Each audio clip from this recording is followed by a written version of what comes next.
Our presenter today will be Louise Rothschild. Louise is a senior analyst at Apt Associates, where she is currently the National Data Collection Manager for the Annual Homeless Assessment Report to Congress and works closely with the National HMIS Technical Assistance Initiative. Additionally, we have Virtual Help Desk Representative and Resource Advisor Natalie Matthews on the line with us to answer your content questions. Next slide, please. Before we begin, I would like to make a couple of logistical announcements. Today's webinar will last approximately 1 hour and is being recorded. The webinar recording and PowerPoint presentation will be posted next week on the HUD-HRE website, www.hudhre.info. As an attendee of this webinar, your microphone will be automatically muted. Next slide, please. We recommend using your phone rather than your computer speakers to hear the audio for today's presentation. Due to the large number of attendees, there may be a slight delay in the advancement of the slides. If you experience any other technical difficulties, please request assistance by using the questions box in your GoToWebinar toolbar. Next slide, please. The questions box is also the place you can submit your content questions. All of your questions are important. Due to the volume of questions or other issues, we may not be able to address them all at this time. If we don't answer your questions, please submit them to the Virtual Help Desk. Please remember to reference this presentation, AHAR Part 2, Steps to a Successful Data Submission, in your question. We'll also send you a brief webinar evaluation at the email address through which you registered for today's webinar. Please respond to the evaluation so we can continue to improve the delivery of future webinars. As a reminder, participants in this call are muted, but you can submit any questions that you have via the GoToWebinar toolbar on your screen. Also, the presentation slides for this webinar are available now to access and follow along with. As attendees, you may access these slides by navigating to your chat box in the GoToWebinar toolbar and selecting the URL listed there in the welcome message. Next slide, please. Upon completion of this webinar, participants will be able to, first, understand the 2012 AHAR data collection process. Second, identify common data quality issues. And lastly, demonstrate methods to overcome these common issues. And now I would like to turn the presentation over to Louise. Louise, go ahead. Thank you, Mike, and good day, everybody. So today we're going to go through a few things, but first we're going to start off with sort of a little bit about the basics of AHAR. If we go to the next slide. So before we dive into a lot of the information, I just kind of wanted to go through some acronyms that I will undoubtedly be using. The first is AHAR. AHAR really just stands for the Annual Homeless Assessment Report. Annual Homeless Assessment Report gets a little long, so we tend to almost always call it by AHAR. We may also be referencing the Housing Inventory Count, otherwise known as the HIC, as well as the Point in Time Count, which we call the PIT. We will also be discussing data that comes from the Homeless Management Information System that is in your community, or the HMIS. And we'll be discussing data entry onto the HDX, or the Homeless Data Exchange. And at times we will reference resources that are available on the Homelessness Resource Exchange, which is also known as the HUD-HRE. Next slide. So briefly, when talking about data, we know that right now a lot of communities are putting their data into the actual live HDX site, and that's very exciting. We're really happy. Communities seem to have jumped on it early this year. But when you're not doing data collection, you're always welcome to utilize something that we call the Sandbox Site. And the Sandbox Site is literally a place for you to go and play. It is a site that mirrors the regular HDX and has all of the same data checks in it, and is a great place where you can year-round monitor your AHAR data quality. You can put data in, you can combine multiple communities and still get the same reports. It's a great website. Any data that you put in, though, it's important to remember that we can't transfer it out to your live HDX site. So if you are currently putting data in the sandbox, please just be aware you will need to re-enter that data into the live site. Next slide, please. The AHAR collects data in 6 different reporting categories. I know most people know this, but we just kind of want to go through a little bit of basics. So we collect it for emergency shelters, transitional housing, and permanent supportive housing. And then we divide each of those program types into families and individuals. So we'll take data from emergency shelter for families, which we call ESFAM, emergency shelter for individuals, ESIND, and so on and so forth. But these are the only 6 categories that are collected. Next slide. When trying to figure out which of your programs you are reporting into the AHAR, it's important to remember there's actually several programs that are not included in the AHAR. Those programs are domestic violence programs. We don't even count the beds for domestic violence programs. They are not to be entered for security reasons and so that no one violates the Violence Against Women Act. We also are not going to ask you for information on your HPRP programs, the Rapid Rehousing Demonstration, SSVF, Supportive Services for Veterans Families, and for Safe Havens. Those programs all are reported as part of, APRs and a bunch of things, but not with the AHAR. Next slide, please. We know that, communities enter data and then, they hear from their data collector eventually, but there are several data quality thresholds we just want to remind you of, and so that you know what thresholds have to be met for your community's data to be in the AHAR. It's important to remember that you should always attempt to participate in as many reporting categories as possible. We listed 6 a couple slides earlier, but you can participate in all of them or a few of them or one. You don't have to be able to participate in all of them to participate in AHAR. We will meet you where you're at. We will take the reporting categories that you can offer. And we assess each reporting category separately. So it's important that if you think you have bad data in one category, that you submit the categories where you think you have good data. And that data is assessed based on 3 major thresholds. The first being that category must have 50% HMIS bed coverage. 2, it must have reasonable bed utilization rates, and we typically think of that as between 65 and 105%. And 3, that it has reasonable missing data rates. So we give the example here of less than 10% per question. That's not an automatic in or out. We'll talk to you about your missing data rates, but we want them to be as low as possible. Next slide, please. Very quick, we want to be sure that you know about the reporting deadlines. October 1st, 2012, AHAR data collection begins. AHAR data collection always begins on October 1st. It's important to know that the very first due date is November 15th, which is less than a month away, and that is when we would, that is the deadline for submitting a draft of your all persons data. Something a little bit different this year is that we have a separate date for your veterans data, your first draft of your veterans data to be due, and that is December 14th is when we'll need to see your first draft of veterans data. Your final data for all persons must be completed and confirmed by January 15th of 2013. And your final data on veterans needs to be completed and confirmed a week later on January 22nd. So it's really important to mark these in your calendar. We do not provide extensions on these dates unless we provide extensions to everyone across the country. So please just, be aware of your deadlines.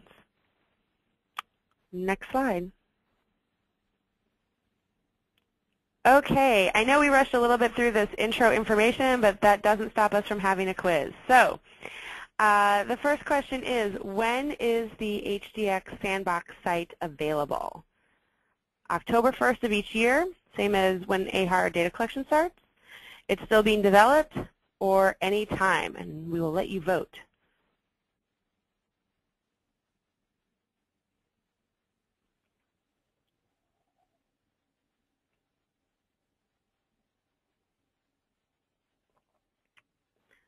Fabulous. All right. 89% of you got the answer correct anytime. The HDX is always available on the HDX Sandbox is always available. Even during AHAR data collection period, it's updated about once a year or so, but you are always welcome to use it, and it has a lot of great data checks all year round. Let's go to the next question. COCs must submit all data or all reporting categories or none at all, true or false?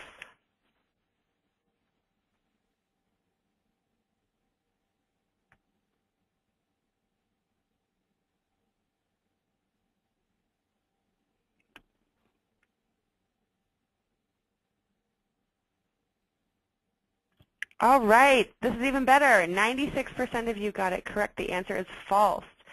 We will take anything in between all and none at all. So a lot of communities do submit for all of their family shelters or just for permanent supportive housing, and that's perfectly okay. Of course, we want to work with you to get as many categories as we can, but we're happy to also work with you for just a few. Great job, everybody. Let's go on to the next slide. So now we're going to talk a little bit about the process, and then we'll get into some common data quality issues and how to solve them. So next slide. There's a few different ways that you can prepare for the AHAR. The first is really to run your local reports. Run the reports that are in your system and start looking at your data. Does your data make sense? Do you have high missing data rates? You can start cleaning your data at any point in the year. In fact, we recommend that you look at it regularly and go through and start, contacting your providers, getting them to update their data and their information. The next you can do is download and read the AHAR guide or FAQs from the HDX or the HRE. I know the AHAR guide just got updated last week, and so it's been updated for this year, and FAQs, new updated FAQs are coming very soon. I can promise that. They are currently being approved.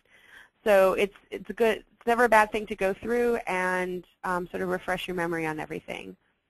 Another good thing to do is to go to your HIC, which is also located in the HDX, and check out your bed numbers and your bed coverage. See if anything's changed. See if you need to make any notes that you'll want to give your data collector, and be prepared for that. Be really prepared with notes on all your information, not just your bed counts. Also on your point in time numbers, why you might have higher missing data rates than the 10%. And you can put all of those notes into the HDX system so that they're there for your data collector to look at once you hit the submit button and the data is being reviewed. And as always, please be aware of the reporting deadlines because we don't have very much flexibility on those, if any at all.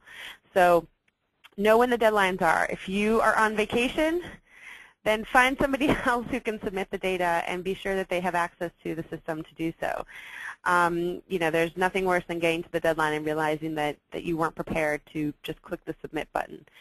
So please do that at the local level. Next slide. So just really quick, I want to talk through the process a little bit, and some of you may have seen this slide before. We're really kind of proud of our little flowchart, but it's important that the communities, I think, recognize what the process is, so you know where you are and everything, and you can talk to your data collector about it. First thing the community does is after they've reviewed all of their data, they enter the HDX and submit their AHAR data there. You can either upload it through an XML upload, or you can key it in, and you click submit. That then sends an email to your data collector. Your data collector then goes in and reviews the data that you've submitted and goes through and checks for all the different thresholds and all the different flags that are in there, and the data collector asks themselves, is this AHAR data complete? And in most cases, the first time, the answer, unfortunately, is no. that usually there's some questions, some data that needs to be fixed, and so we provide you with a list of the things that we're concerned about, and the things we feel need to be looked at, and we send the data back to you.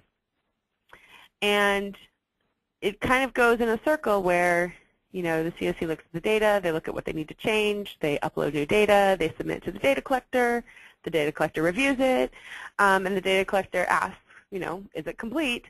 And that may happen a couple of times before we get to January 13th. So it's important to realize that there's some back and forth. Hopefully at some point, though, the data is absolutely perfect, and it, you know, there's no problems. And when the data collector says, "Is the AHAR data complete?" the answer is yes. They can say that it is.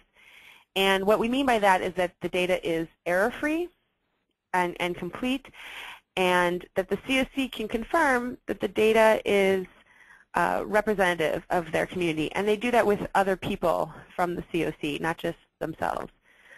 Once the data has been confirmed by other representatives in the community and the confirmation button is clicked on the HDX, then the AHAR data collector, in conjunction with another reviewer, will decide whether or not the data is usable or not usable for the final AHAR. And usually, you know, we're pretty good about communicating that with the community as we go, so that shouldn't be a big surprise at the end. Next slide, please. Okay, so now we are going to spend the rest of our time today talking about common data quality issues and solutions to those issues. And this is really to help you identify problems that we will also be identifying, but give you the tools to solve them before you submit your data or know more about what's kind of going on. So, next slide. The first thing we really want to talk about is how to count your bed inventory. Counting, you know, the AHAR collects this point-in-time bed inventory, and it's based on HMIS bed coverage. And we also use it then to look at, you know, capacity and utilization rates, but really it's used primarily to extrapolate for the shelters that are not in HMIS. So it's really important. So when we look at the bed counts, we look at the different types of beds, and then we also look at beds that float between individual and family shelters, because we know that a lot of your communities have those.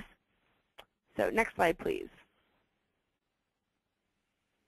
We know that there are two main types of beds, rather. There are year-round beds, so these are beds that are in shelters and are available to the homeless all year. And there are seasonal beds, which are only available for a portion of the year. And the seasonal beds we have to prorate to get a year-round equivalent. So we've put the year-round equivalent formula up for you. You may notice that it is divided by 366 days because this year involves a leap year. So we need to include that. But this is the formula that will be used to figure out how many seasonal beds to actually count in the AHAR. So you might want to jot down this year-round equivalent formula.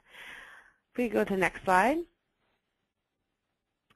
So this isn't a poll, this is just kind of a quiz, and this is just sort of to show you and to help test you on how we're calculating things. So you can look at, take a look at the slide.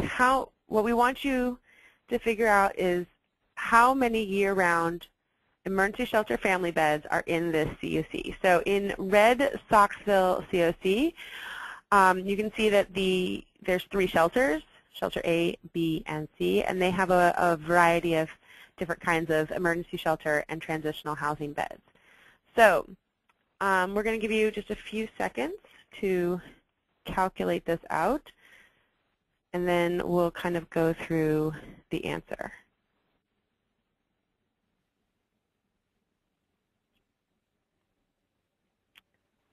Since it's pretty simple math, I'm not going to take too long. So the answer to this is how many year-round emergency shelter family beds are there in the COC? The answer is number 3, 85.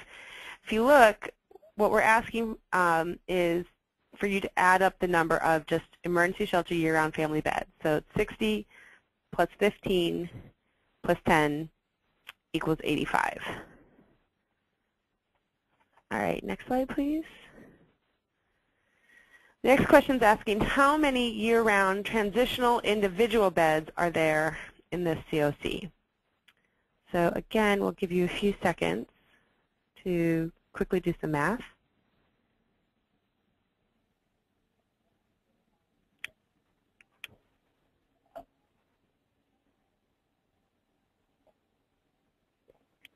Okay, so if you look at the fourth column from the left, it says transitional housing year-round individual beds, and add those up, you'll see that the answer is 370.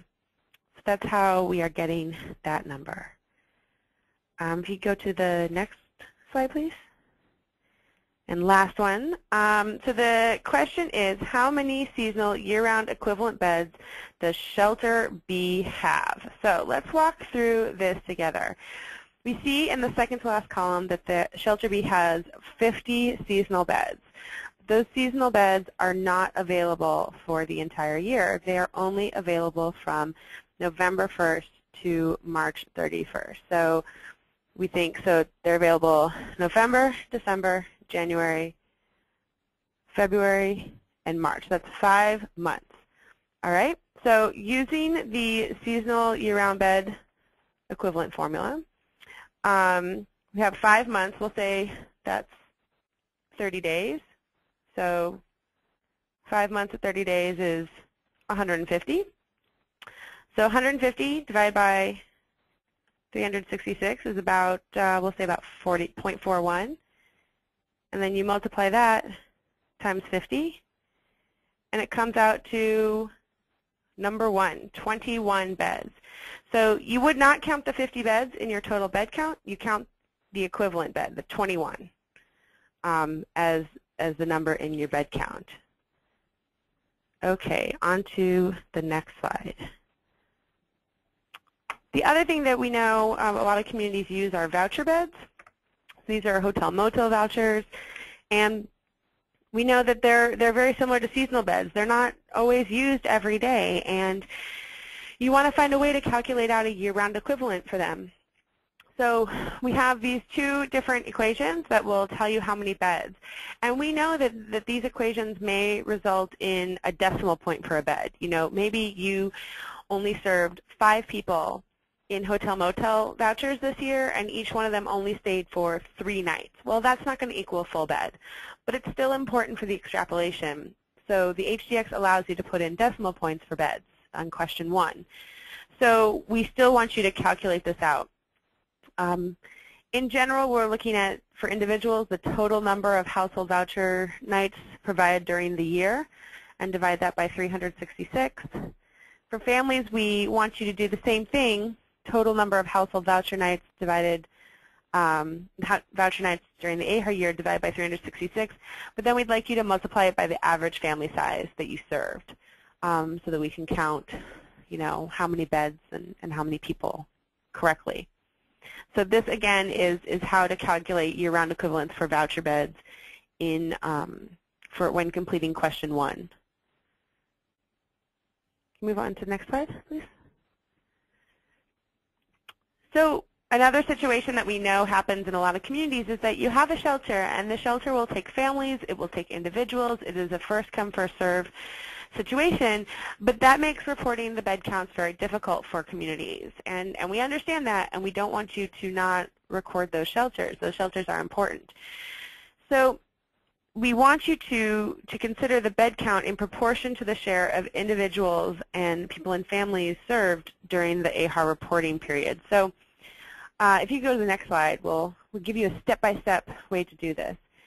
So we know that can be, you know, doing proportions and things like that. You know, that can be a little daunting to some people. So this is how we'd like you to do it.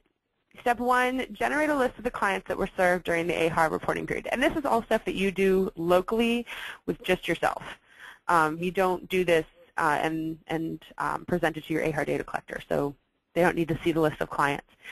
After that, you figure out how many people were in families and how many were in individuals. And from there, you go on to step 3 and find the proportion of people in families and individuals against the total population. So say you served 100 people this past year, and you generate your list of clients, and you see that 20 of them were individuals and 80 of them were people and families.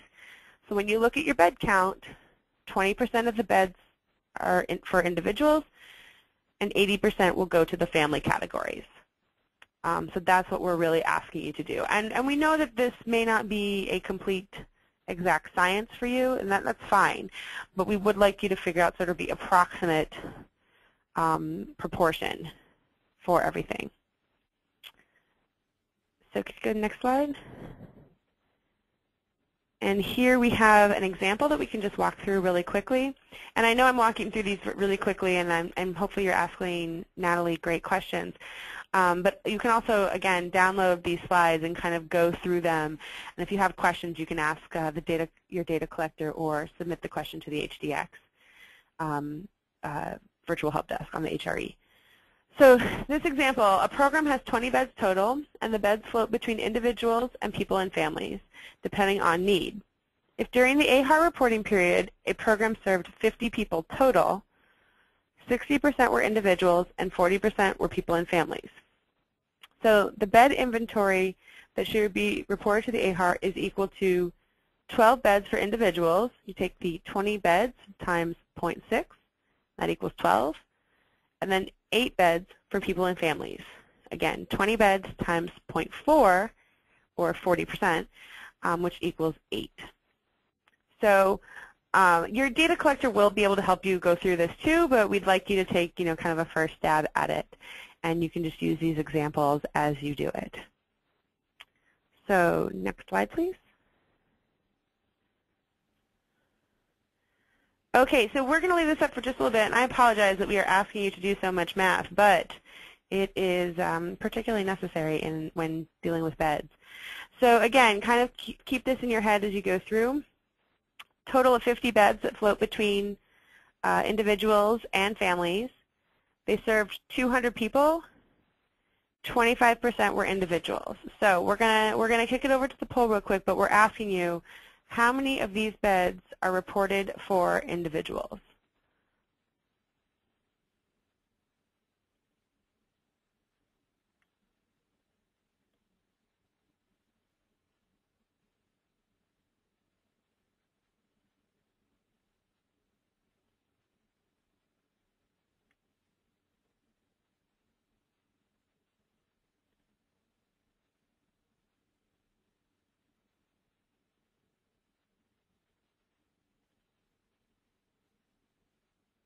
Okay, the actual answer was 50 beds.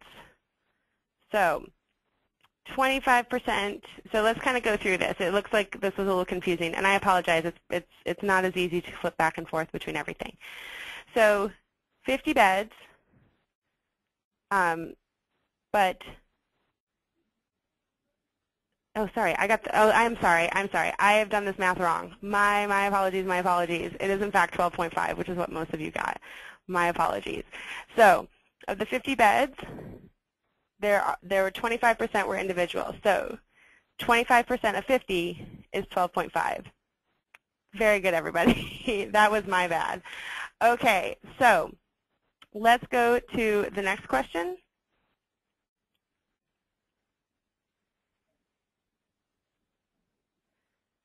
Okay, so here again there are a total of 50 beds that float among individuals and people and families.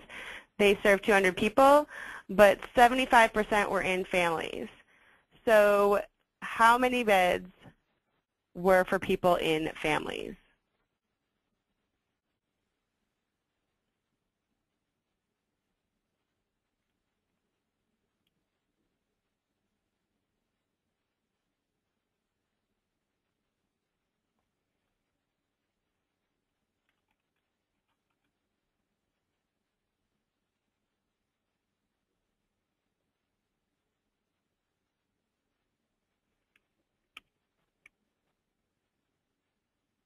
Right, okay. Almost everybody got it right. The answer is 37.5. And again, on question 1, you can put in 37.5. You shouldn't round it up to 38. So, and then whatever portion you put in for for families, the rest that's left over is for individuals. So it should always equal the total number of beds. So great job, everybody.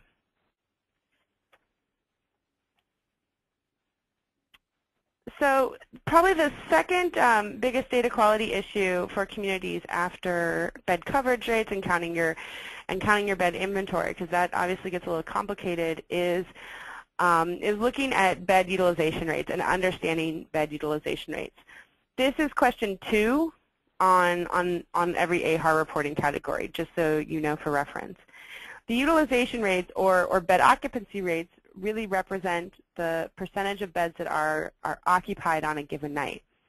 So we ask you at one point for the average number of people that are being served on a night, and we also to calculate an average utilization, and we also ask you for 4 point-in-time nights, how many people were served, so we can get a utilization rate there. These utilization rates can be calculated at the individual program level, at the program type level, and at the COC level. In the AHAR, we ask for them at sort of all 3. Next slide. To calculate the utilization rate, it's actually really simple. You take the number of people that were served on a night, and then you just divide it by the number of beds that were available. So it's a pretty simple calculation. In the HDX, we do that calculation for you, so you don't have to really worry about that. As a general rule, we've found that bed utilization rates can flow anywhere between 65 to 105%. That tends to be sort of normal utilization. But we know sometimes they go a little bit above or a little bit under, and so we ask usually then that you provide some sort of explanation as to why your rates are high or low. Next slide, please. For those of you that are more visual learners, we have this handy-dandy slide. Again, it's really people being served divided by the number of beds, and that's how you get utilization. So it's a pretty simple calculation again. Next slide. So when we see that your utilization rates are below 65%, this is, in our experience, we found that rates below 65% are usually due to a program having not entered all of their clients into HMIS, so it looks like they're not serving very many people, or a program was just generally underutilized. If you see that a program isn't entering people or a program is just underutilized, let us know. It's important for us to know that because we have to use that information to judge the data. And sometimes those situations can be acceptable. When a utilization rate goes above 105%, it's usually because a program is not capturing the exit dates for their clients. It means they're not exiting them, and it shows more than 1 person per bed per night, or the program had overflow beds, or like cots and mattresses that they need because it was a high demand night. In both cases, we need to know again whether or not that's happening, and you can provide that in notes. It's a really significant problem if a program isn't entering clients or isn't exiting clients. That really does affect the data quality. If a program is underutilized or they're using overflow beds, though, I mean, that's a very different situation, and we just want to know when that is happening. Next slide, please. This is probably, I'm not going to lie, the most important slide of the entire presentation, and not just because it has a great graphic, but because this is the question that all of the data collectors sit there and ask themselves as they're going through your data. Does this utilization rate make sense? And in reality, we ask this about all of your data. Does the data make sense? And you should look at it and ask that question yourself. Does it make sense? And if it doesn't, then you should probably go back to your COC, go back to a provider if you think you know which one is possibly causing the issues, and figure out why it doesn't make sense. If you were completely overutilized, then if you're completely overutilized, then and the data shows that you're underutilized, then the data doesn't make sense and you need to figure out what's going on. So please just constantly be asking yourself this question. Does it make sense? Does it represent what's in the community? Go to the next slide. All right, so we have another really quick example. This is not a poll question, so the slides aren't going to change or anything. But in thinking about this, what is the bed utilization rate for a provider that has 200 beds if they serve 180 individuals on a given night? So I'll just give you a chance to break out your calculator. And as we go through this, since it's not a poll, we'll go through this together. So 200 beds serving 180 individuals. So the calculation is 180 people divided by 200 beds. So they have a utilization rate of 90%, which is in the normal range and a pretty good utilization rate. Okay, next slide. So the third data quality problem that we often see with communities is we see that they have a problem correctly reporting the number of households. And I know that for most of you, you have canned software that goes through this, and so it may not be something that you think about, but it's something you should definitely check. It's important to remember that by definition, a family in the AHAR is comprised of at least one adult, and one adult being someone who's over the age of 18, and one child being a person who's under the age of 18. So the number of people in households should always be at least twice the number of households in a family reporting category.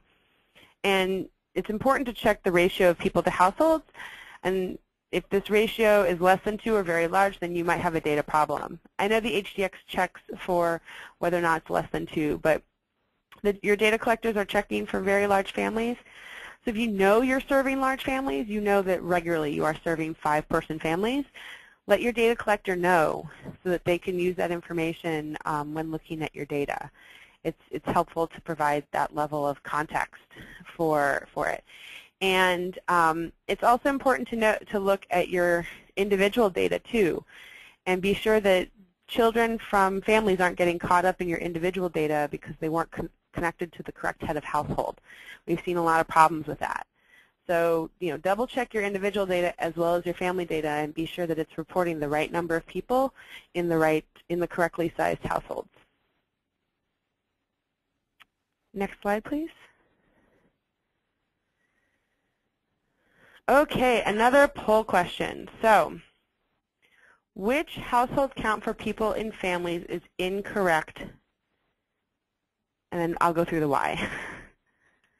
I'll give you a few seconds here.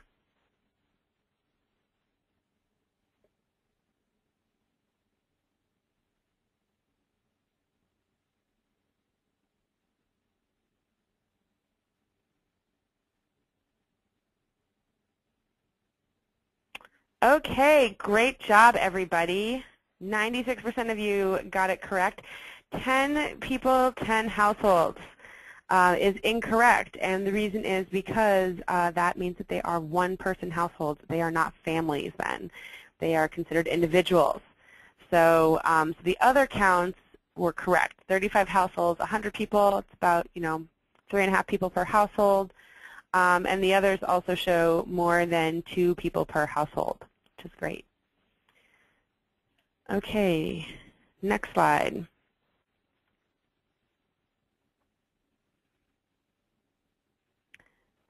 So we've talked about these 3 major issues, and we went through them rather quickly. So looking back again at the bed counts that we talked about and how to calculate things, and I know you guys can use this as a resource as well as the AHAR guide moving forward. We talked about utilization rates, which are very important. One thing I want to mention with those too is that we also look at the fluctuation between the 4 utilization questions that we ask. So if you know you have very heavy seasonal fluctuation, please let us know about that because we'll probably ask you. And then we talked about counting households and families. The important thing about data quality issues, though, is that you really just be aware of them throughout the year. Monitor these issues all year if you can. Run data quality reports.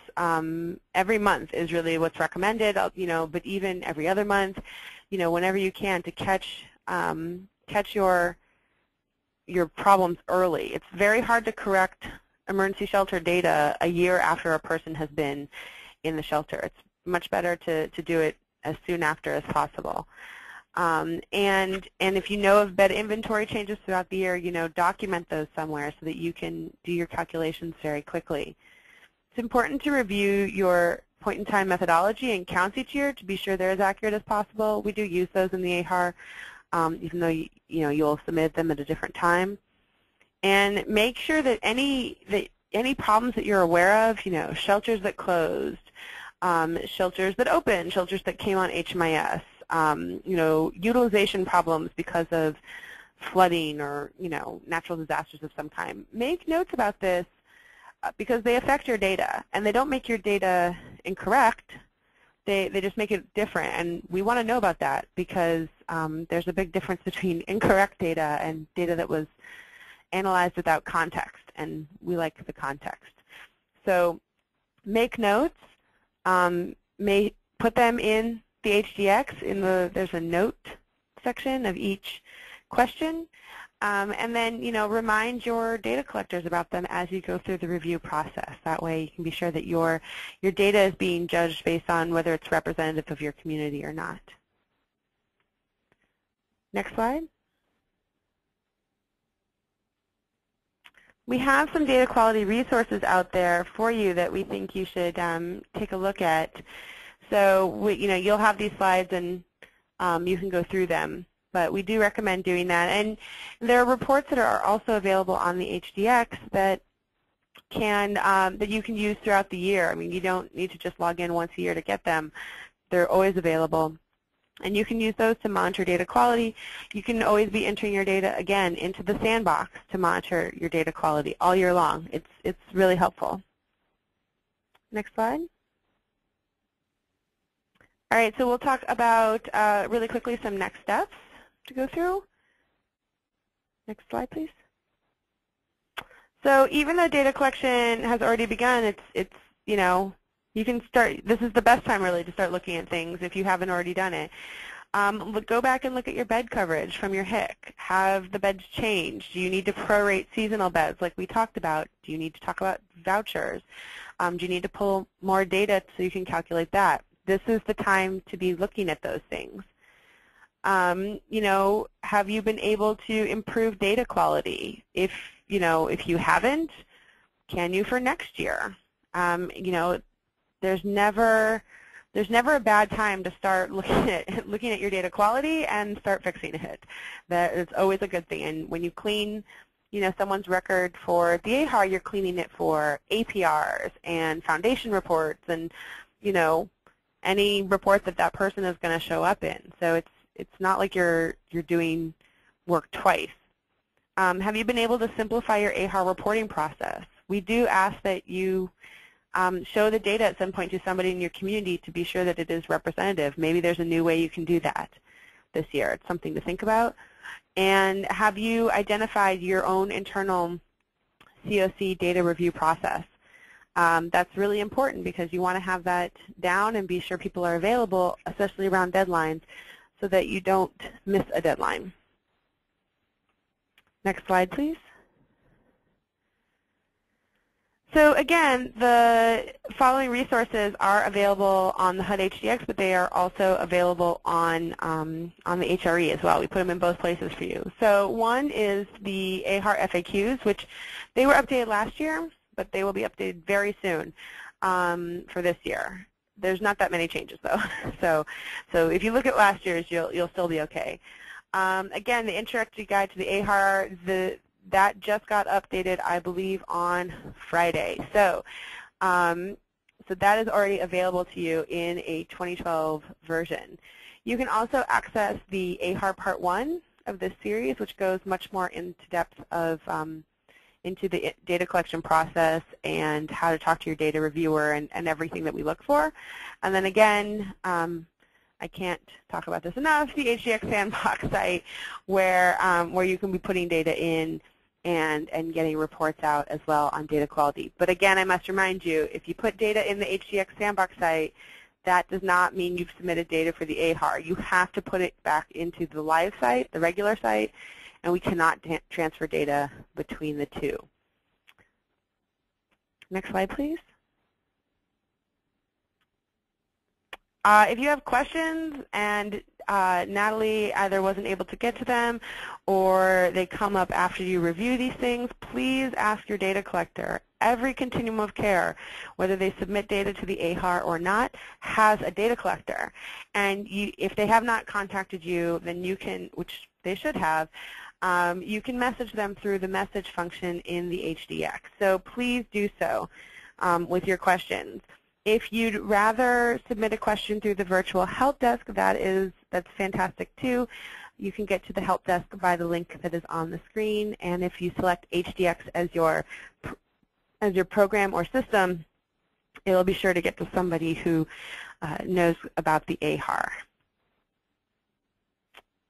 And I think that's it, so I'm going to send it back over to Mike. Excellent. Thank you very much, Louise, and thank you all for joining us today. Please complete the online survey to tell us how well this webinar met its objectives. Also, we're excited to offer attendees of this webinar and all future Ready, Set, Go webinars the ability to mark this course as complete in the learning management system so that you can add it to your learning transcript and track your learning. You'll receive a link via email to complete both later today. Once again, on behalf of the SNAPS office, thank you, Louise, and enjoy the rest of your day.